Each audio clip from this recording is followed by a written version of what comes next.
കുട്ടീസിനൊക്കെ നല്ല ഇഷ്ടമാവുന്ന അടിപൊളിയായിട്ടുള്ള ഒരു റൈസിൻ്റെ റെസിപ്പി ആയിട്ടാണ് ഇന്ന് നമ്മൾ വന്നിട്ടുള്ളത്. ലഞ്ച് ബോക്സിലൊക്കെ കൊടുത്തു വിടാൻ പറ്റും കേട്ടോ. അപ്പോൾ എല്ലാവരും ഉണ്ടാക്കി നോക്കുക. അപ്പോൾ ഇത് ഉണ്ടാക്കാനായിട്ട് ആദ്യം തന്നെ മിക്സഡ് ജാറിലേക്ക് പച്ചമുളക് ചേർത്ത് കൊടുക്കുക. അത് ഓരോരുത്തരുടെ എരിവിനനുസരിച്ച് ചേർത്താൽ മതി. പിന്നെ ഒരു 5-6 വെളുത്തുള്ളി എടുത്തിട്ടുണ്ട്, ഒരു കഷ്ണം ഇഞ്ചി എടുത്തിട്ടുണ്ട്, അതും കൂടെ നമുക്ക് ചേർത്ത് കൊടുക്കാം. പിന്നെ വേണ്ട 2 ഏലക്ക, 3-4 ഗ്രാമ്പു, ഒരു കഷ്ണം പട്ട, ഒരു സ്റ്റാർ അനീസിൻ്റെ പകുതി അത്ര എടുത്തിട്ടുണ്ട്. അതിൻ്റെ കൂടെ തന്നെ ഒരു പിടി മല്ലിയില നന്നായിട്ട് കഴുകിയിട്ട് എടുത്തിട്ടുണ്ട്. മല്ലിയില കൂട്ടുകയും കുറയ്ക്കുകയും ഒക്കെ ചെയ്യാം കേട്ടോ. അതിൻ്റെ കൂടെ തന്നെ 1/2 കപ്പ് തേങ്ങ എടുത്തിട്ടുണ്ട്. ഇനി നമുക്ക് വേണ്ടത് തൈരാണ്. ഞാനിവിടെ 2 ടേബിൾ സ്പൂൺ തൈര് ചേർത്ത് കൊടുക്കുന്നുണ്ട്. ഒരുപാട് പുളിയുള്ള തൈരല്ല, നോർമൽ തൈര് എടുത്താൽ മതി. ഇനി ഇതിനകത്തോട്ട് നമുക്ക് പൊടികളായിട്ട് ആകെ ചേർക്കുന്നത് ഇപ്പോൾ മല്ലിപ്പൊടിയാണ്. 1 ടീസ്പൂൺ നിറയെ മല്ലിപ്പൊടി ചേർത്ത് കൊടുക്കുക.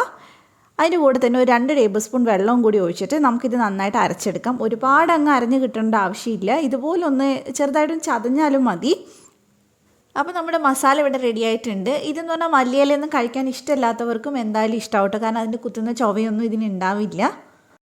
അതവിടെ മാറ്റി വെച്ചിട്ട് ഇനി നമുക്ക് കുക്കറിനകത്തോട്ട് വെളിച്ചെണ്ണ ചേർത്ത് കൊടുക്കാം. ഞാനിവിടെ വെളിച്ചെണ്ണയിലാണ് കേട്ടോ ചെയ്യുന്നത്. അപ്പോൾ ഏകദേശം ഒരു 1.5 ടേബിൾ സ്പൂൺ വെളിച്ചെണ്ണ എടുത്തിട്ടുണ്ട്. അതിനകത്തോട്ട് നമുക്ക് കുറച്ച് നെയ്യ് ചേർത്ത് കൊടുക്കുക. അത് കൂടിയാലും കുഴപ്പമൊന്നുമില്ല. ഞാനിവിടെ 1 ടീസ്പൂൺ എടുത്തിട്ടുള്ളത്. അതൊന്ന് ചൂടാകുമ്പോൾ അതിനകത്തോട്ട് നമുക്ക് കുറച്ച് കശുവണ്ടി ചേർത്ത് കൊടുക്കുക.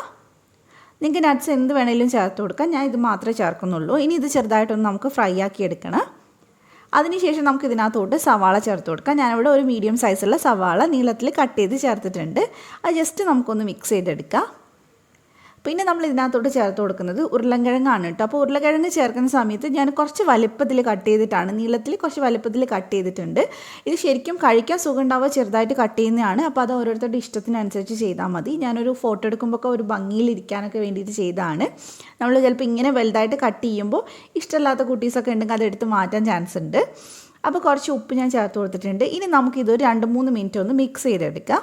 ആ ഉള്ളി നന്നായിട്ടൊന്ന് വഴണ്ട് വരുന്ന വരെ ഒന്ന് ചെയ്തെടുത്താൽ മതി കേട്ടോ. അപ്പോൾ നന്നായിട്ടൊന്ന് മിക്സ് ചെയ്ത് നമ്മൾ എടുത്തിട്ടുണ്ട്. ഇനി ഇതിനകത്തോട്ട് നമ്മൾ അരച്ച് വെച്ചിട്ടുള്ള അരപ്പുണ്ടല്ലോ അത് ചേർത്ത് കൊടുക്കുക. കാരണം അരപ്പിൻ്റെയും ആ ഒരു പച്ചമണം മാറാൻ വേണ്ടി നമ്മൾ വെയിറ്റ് ചെയ്യണം.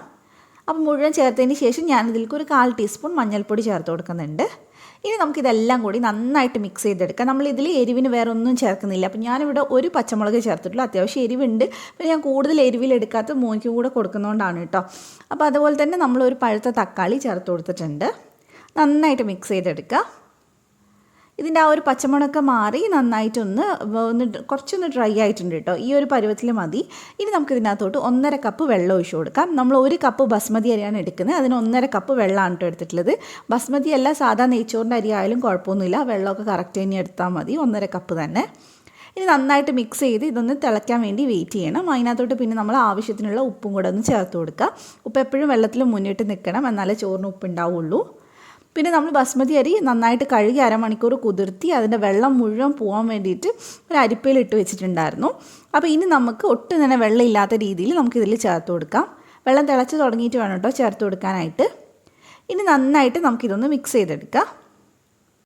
അപ്പോൾ നമ്മളിത് നല്ലപോലെ മിക്സ് ചെയ്തിട്ടുണ്ട്. ഇനി ഇതൊന്നും കൂടെ ഒന്ന് തിളയ്ക്കാൻ വേണ്ടി വെയിറ്റ് ചെയ്യാം. അതിനുശേഷം ഫ്ലെയിം നമ്മളൊരു ലോ ടു മീഡിയം ഫ്ലെയിമിലേക്ക് മാറ്റുക. എന്നിട്ട് ഒറ്റ വിസിൽ മതി ഇത് വേവാനായിട്ട്. അപ്പോൾ വിസിൽ വന്നതിന് ശേഷം അപ്പം തന്നെ തുറക്കരുത്. പ്രഷർ മൊത്തം പോയതിന് ശേഷം വേണം ഇത് തുറക്കാനായിട്ട്. അപ്പോൾ അതായത് നമ്മുടെ ഇതിവിടെ റെഡി ആയിട്ടുണ്ട്. ഇനി ഇളക്കുന്ന സമയത്ത് സൂക്ഷിച്ച് ഇളക്കുക. ചൂടോടെ ഇളക്കുന്ന സമയത്ത് കുക്കറിലെ ചോറായതുകൊണ്ട് തന്നെ ഉടഞ്ഞു പോകാൻ ചാൻസ് ഉണ്ട്. അപ്പോൾ ജസ്റ്റ് ഒന്ന് ഇതുപോലെ ഒന്ന് ചെയ്തെടുത്താൽ മതി, ഒന്ന് ഫ്ലിപ്പ് ചെയ്തെടുത്താൽ മതി. അതിനുശേഷം ചൂട് ചെറുതായിട്ട് പോയിട്ട് വേണം സെർവ് ചെയ്യാൻ. അപ്പോഴാണ് കറക്റ്റ് ആ ഒരു റൈസിൻ്റെ ടെക്സ്ചറൊക്കെ നമുക്ക് കിട്ടുക. അപ്പോൾ ഇതിവിടെ സെർവ് ചെയ്തിട്ടുണ്ട്. ഇതിൻ്റെ കൂടെ ഒന്നും വേണ്ട കേട്ടോ കഴിക്കാൻ. അത്യാവശ്യം വേണമെങ്കിൽ മാത്രം അച്ചാർ എന്തെങ്കിലും എടുത്താൽ മതി. അപ്പോൾ എല്ലാവരും ഉണ്ടാക്കി നോക്കുക. കുട്ടീസിന് ലഞ്ച് ബോക്സിലൊക്കെ കൊടുത്ത് വിടുക. വീഡിയോ ഇഷ്ടമായിട്ടുണ്ടെങ്കിൽ സപ്പോർട്ട് ചെയ്യുക. മറ്റൊരു വീഡിയോ ആയിട്ട് നമുക്ക് വീണ്ടും കാണാം. Thank you for watching.